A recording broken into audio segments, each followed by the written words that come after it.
Hai semuanya, dengan Yoga di sini. Filologi, sebuah kajian terhadap manuskrip yang merekam jejak manusia dan kehidupan dari masa ke masanya.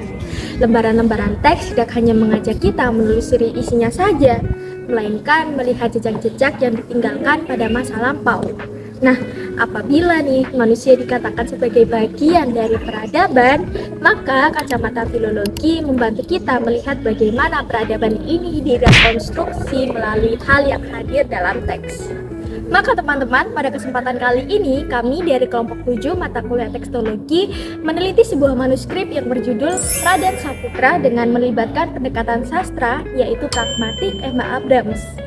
Dengan nilai di sini, naskah Raden Saputra ini berkisah tentang Raden Saputra dan Dewi Ratnamanik yang memimpikan satu sama lain.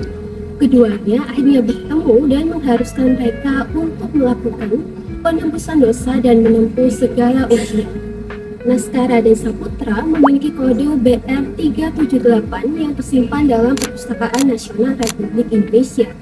Secara digital dapat diakses melalui website Hastara Perpustaka. Berbahan kertas Eropa dengan bahasa Kawi dan Bali. Aksara yang digunakan adalah aksara Jawa. Teksnya berbentuk tembang macapat terdiri dari 4 pupuh, yaitu pupuh Sinom, pupuh Pangkur, pupuh Asmaradana, dan pupuh Dharma. Kemudian melalui pendekatan sastra dari pragmatik M.H. Abrams, analisis naskah akan difokuskan pada teks sebagai sarana menyampaikan tujuan tertentu kepada pembaca, menghasilkan 2 temuan yaitu nilai moral dan agama. Untuk mengetahui lebih dalam terkait kajian filologi dan pendekatan sastra, kita akan menjumpai beberapa narasumber untuk mengulik informasi-informasi terkait 2 kajian ini pada objek naskah Raden Saputra. Halo teman-teman, dengan saya di sini Rafa Distia Hanum. Pada kesempatan kali ini kita akan mencoba mengulik lebih dalam terkait filologi dan bagaimana peranannya dalam khasanah naskah Nusantara. Jadi di saat ini saya bersama salah satu narasumber yang sedang menempuh peminatan filologi di Fakultas Ilmu Budaya Universitas Airlangga. Apa kabar Kak? Alhamdulillah baik. Halo semuanya, perkenalkan saya Galorena Putri Setiawadani dari Prodi Bahasa dan Sastra Indonesia Angkatan 23. Bagaimana muncul ketertarikan saya dalam peminatan filologi itu sebenarnya itu berawal dari rasa penasaran. Saya itu melihat naskah kuno itu bukan sekadar tumpukan kertas, di dalamnya tersimpan pemikiran, emosi, nilai, dan peradaban leluhur kita yang belum sebenarnya terungkap. Oke, setelah perkenalan singkat dan memaparkan alasan kakak masuk peminatan filologi, di sini mulai saya wawancara ya Kak dari pertanyaan pertama. Jadi sebelumnya kami ini sedang meneliti naskah Raden Saputra yang dikisahkan ia mendapatkan mimpi bertemu dengan Dewi Ratnamanik sehingga Raden Saputra ini mulai melakukan pencarian. Dan setelah ditelusuri dengan pendekatan sastra, tepatnya pragmatik M.H. Abrams, kami mendapatkan nilai moral dan nilai agama yang terkandung dalam naskah sehingga fungsi naskah dalam masyarakat ini bisa diketahui. Nah, menurut kakak nih, apakah fungsi naskah menjadi sebuah hal yang penting dalam kajian filologi? Menurut saya itu cukup penting ya, karena filologi itu bukan sekadar menunting dan memahami teks, tetapi juga mengetahui fungsi bagaimana posisi naskah dalam masyarakat. Pertanyaan kedua, sewaktu menganalisis nilai moral dan agama dari Raden Saputra, kami mendapati hal-hal terkait konsekuensi, terkait perilaku buruk dan konsep keimanan. Kedua hal ini direpresentasikan dalam naskah secara tidak langsung. Nah, bagaimana nih Kak kajian filologi memandang ini kalau dikaitkan dengan perkembangan masyarakat zaman sekarang?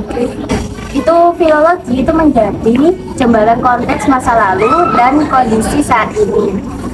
Pesan yang hadir itu bukan cuma peninggalan tetapi pembelajaran. Oke, selanjutnya di pertanyaan ketiga, selain itu kalau dilihat berdasarkan apa yang sudah kami teliti, bagaimana peranan dan kontribusi penelitian filologi dari naskah Raden Saputra dalam menjaga dan melestarikan khazanah budaya di Nusantara?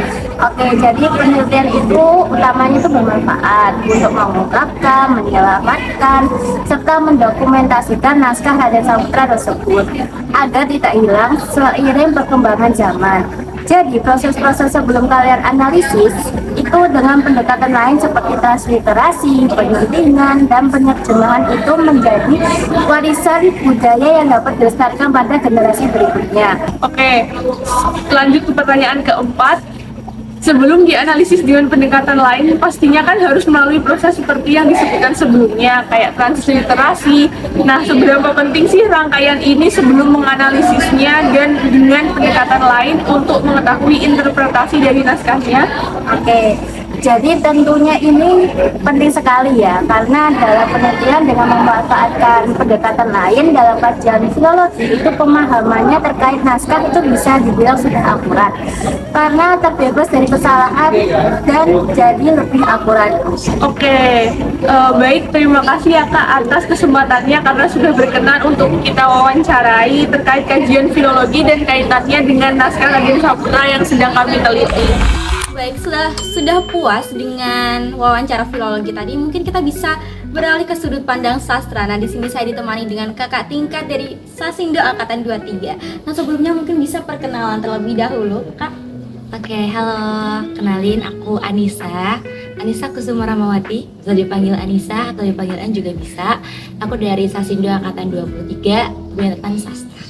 Nah, di sini kami hendak mengkaji terkait naskah Raden Saputra. Mungkin kakak pernah tahu atau pernah mendengar terkait naskah tersebut? Atau baru pertama kali? Baru Pertama kali, baik. Nah, jadi izinkan saya untuk menjelaskan sedikit terkait naskah Raden Saputra ini ya, Kak. Jadi kami sedang meneliti naskah Raden Saputra yang dikisahkan mendapatkan mimpi bertemu dengan Dewi Ratnamanik, sehingga Raden Saputra ini mulai melakukan pencarian.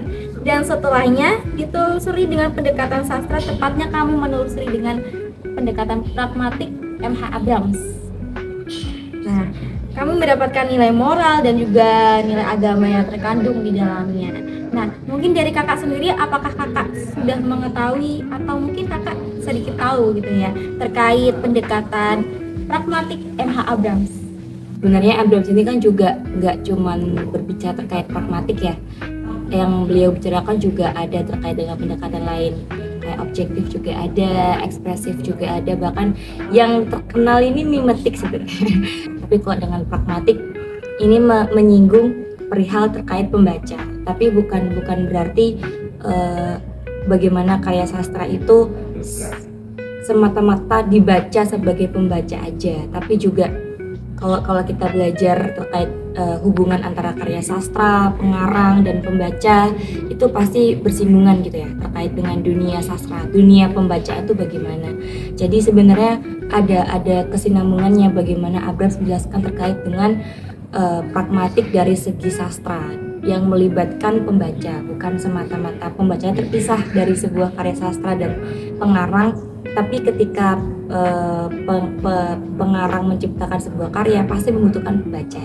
Nah, pemaknaan di sini yang dimaksud Abrams adalah bagaimana karya sastra ini mampu mengantarkan makna kontekstual kepada pembaca. Jadi tidak sekadar kita pelajari sebagai teks ya. Biasanya kan kalau teman-teman baca karya sastra itu kan belajar dulu terkait dengan strukturnya gitu, struktur intrinsiknya, bagaimana judulnya, terus habis itu tema dan sebagainya.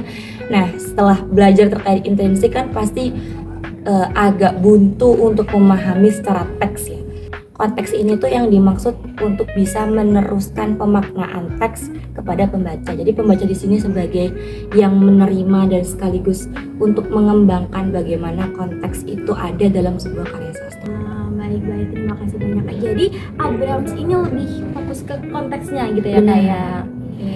Jadi berkaitan dengan naskah kami Raden Saputra, naskah yang kami teliti itu, kira-kira untuk pendekatan pragmatik milik Abrams ini kira-kira cocok nggak sih Kak dari Kakak? Cocok gak cocok bisa aja sebenarnya.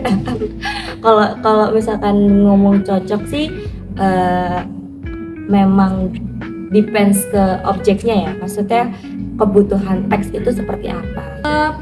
Pendekatan pragmatik ini lebih fokus ke konteks dan sebenarnya cocok-cocok saja ya untuk mengkaji naskah kami yang Raden Saputra tersebut. Jadi sebelumnya saya ingin mengucapkan terima kasih banyak kepada Kak Anissa telah meluangkan waktunya pagi hari ini ya. Tanpa berlama-lama lagi, sebelumnya saya mewakili teman-teman yang lain hendak mengucapkan terima kasih banyak atas seluruh pihak yang terlibat. Tentunya kegiatan wawancara ini akan membuka pandangan dan juga informasi baru yang bermanfaat bagi kita semuanya, terutama yang tertarik pada kajian naskah kuno. Sekian, terima kasih, bye!